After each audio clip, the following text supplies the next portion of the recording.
Bonsoir à tous, un plaisir de vous retrouver pour ce numéro spécial de Mode d'emploi entièrement consacré à l'entreprise éphémère de Saint-Quentin en Yvelines. Tout de suite, le sommaire.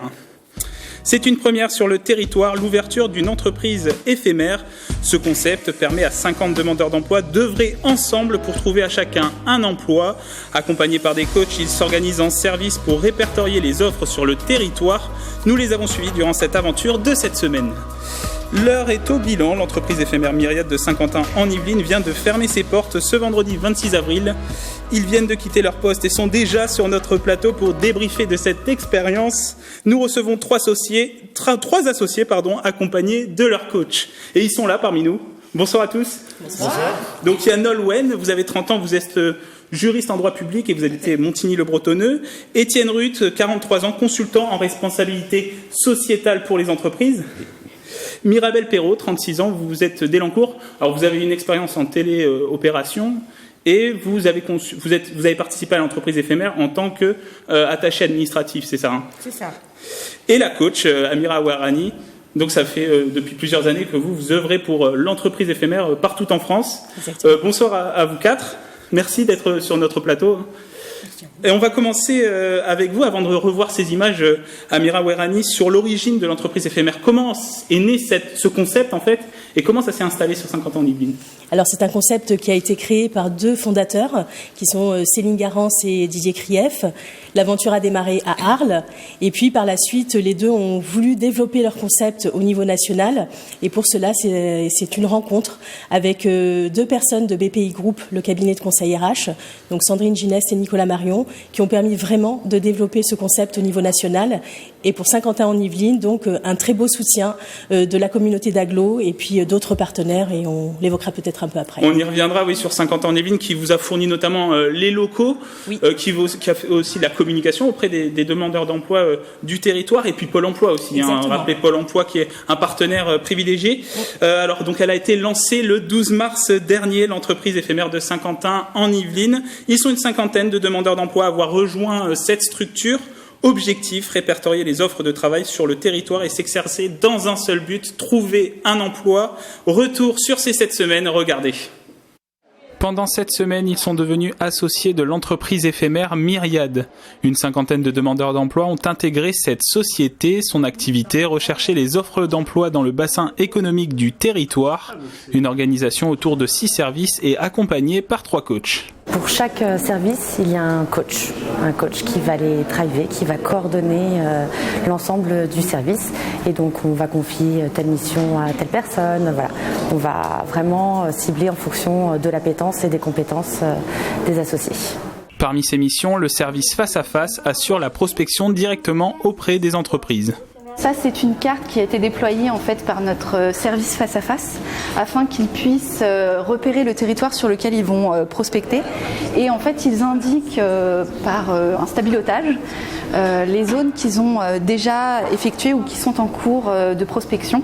Ce jour-là, Farid et Lilia, accompagnés par leur coach Christelle, sont sur la zone commerciale de Chambourcy, une prospection notamment chez des concessionnaires automobiles. On vient de l'entreprise éphémère Myriad, révélateur de talent. D'accord. Et notre démarche, c'est de donner 50 associés installés sur le secteur de Saint-Quentin en Yvelines. D'accord. Et nous venons voir les entreprises du secteur pour savoir si vous avez des besoins de personnel. Commercialisation de véhicules, ateliers d'entretien et de réparation, les activités de cette société avec des besoins en main-d'œuvre. Moi, je trouve que c'est un très bon concept parce que ça permet aux personnes d'être dans une démarche active et puis du coup de garder un petit peu le pied à l'étrier et de même développer des compétences au niveau commercial. Les deux associés repartent de cette entreprise avec 2 offres d'emploi. Au total, le service face à face a rencontré plus d'une centaine de sociétés sur tout le territoire. J'ai une équipe extraordinaire qui ont le bon discours et qui font très très bien la démarche. Ils ont un très bon accueil dans les entreprises. Pour moi, le bilan il est très très positif parce qu'on avait une grosse équipe de face à face qui vraiment est sortie tous les jours en binôme sur les différentes activités. Et on fait vraiment toutes les entreprises qu'on va rencontrer, que ce soit un commerce, un petit, un grand, une PME. On privilégie quand même les entreprises où il y a un accès direct plus facile comme une PME ou un petit commerce. Les grands groupes, en général, on a plus de difficultés à notre niveau, donc on passe par un service en interne. La prospection auprès des grands groupes, c'est notamment la mission d'Isabelle. Ce matin-là, au bout de la ligne, un représentant de Safran. Résultat, elle obtient le contact d'un collaborateur des ressources humaines. Je suis chargée en fait d'aller chercher les DRH des grandes entreprises sur le bassin de Saint-Quentin-en-Yvelines, entre autres, et de les faire venir. De nombreux représentants d'entreprises ont fait le déplacement à travers des réunions appelées Open Job. Ils viennent proposer des offres d'emploi, c'est notamment le cas de la SNCF. Alors j'ai des offres d'aiguilleurs, donc opérateurs, et ensuite des offres de techniciens supérieurs au niveau Bac+2, Bac+3. Pour travailler dans les postes d'aiguillage et assurer la sécurité des circulations et la régularité des trains. Au total, les associés ont répertorié près de 650 offres d'emploi. L'entreprise éphémère, l'occasion aussi de s'entraîner pour trouver un emploi. Je suis responsable du recrutement chez Écologique sur le poste de responsable relations gestionnaire de déchets et d'études, là où vous avez postulé. Entretien d'embauche fictif pour Étienne et Laurence, 2 associés de l'entreprise éphémère Myriade de Saint-Quentin en Yvelines. Amira Werani, la coach, observe pour les conseiller sur les points à améliorer. Voilà une activité quotidienne pour les membres de l'entreprise éphémère. Une personne va jouer le rôle du candidat, où là il va s'entraîner en faisant son pitch et faire sa simulation d'entretien avec des questions qui lui sont posées après.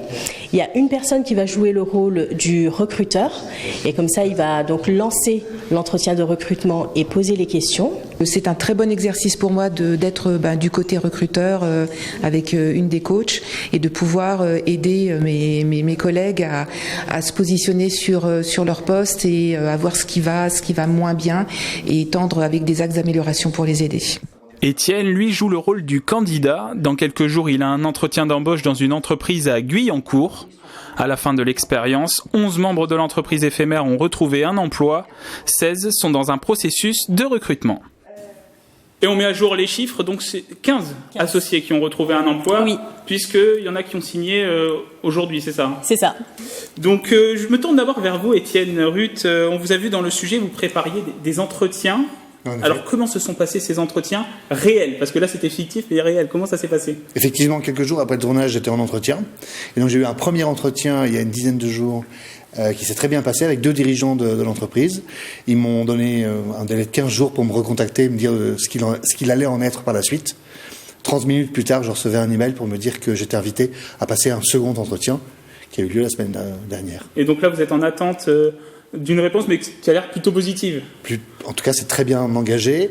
J'ai même eu un rappel hier où on m'a demandé 2 contacts professionnels qu'ils vont contacter pour poursuivre encore cette démarche de recrutement. Mirabelle Perrault, vous êtes l'une des 15 associés à avoir retrouvé un emploi grâce à l'entreprise éphémère. Est-ce que vous pouvez nous raconter cette embauche ?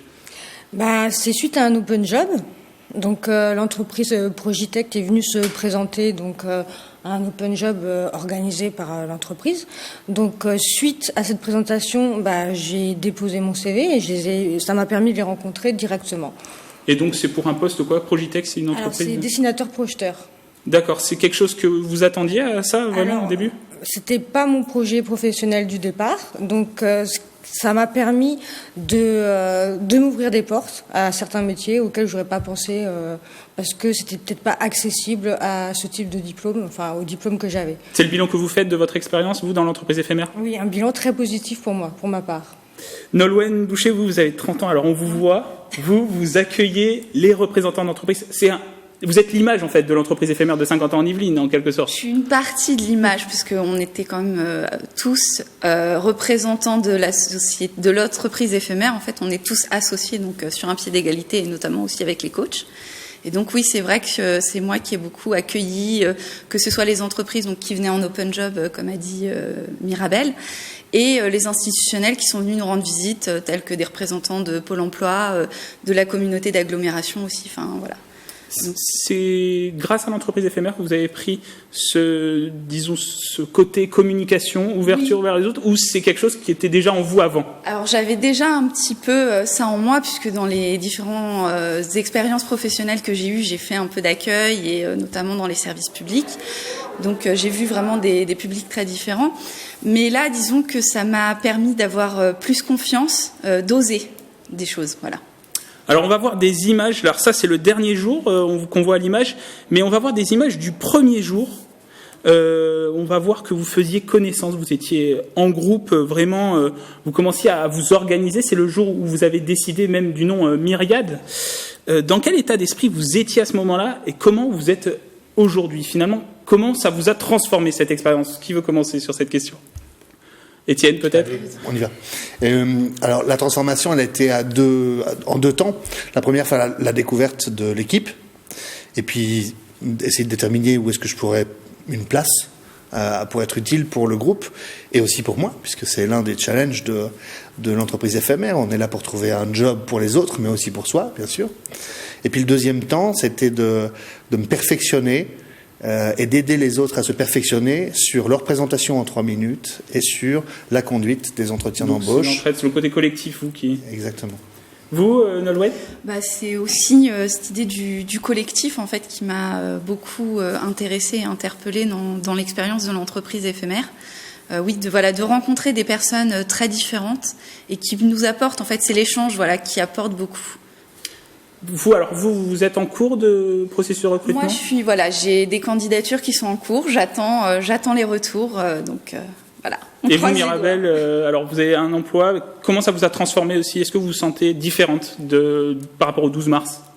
Oui, parce qu'il y a eu beaucoup d'échanges. Il y avait des profils très différents. Donc, ça a apporté beaucoup humainement. Donc, ça a permis aussi de sortir un petit peu de l'isolement qu'on peut ressentir quand on est seul face au marché de l'emploi à la maison. Donc là, on a mis en commun nos compétences. Certains nous ont fait des petites formations, nous ont apporté des conseils. Étienne m'a fait un entretien, donc il m'avait préparé. Donc il y a eu Richard aussi, un des coachs, qui nous ont vraiment mis en condition. Donc très positif. Alors on voit, Amira, on arrive bientôt au terme de cette émission. On va conclure avec vous.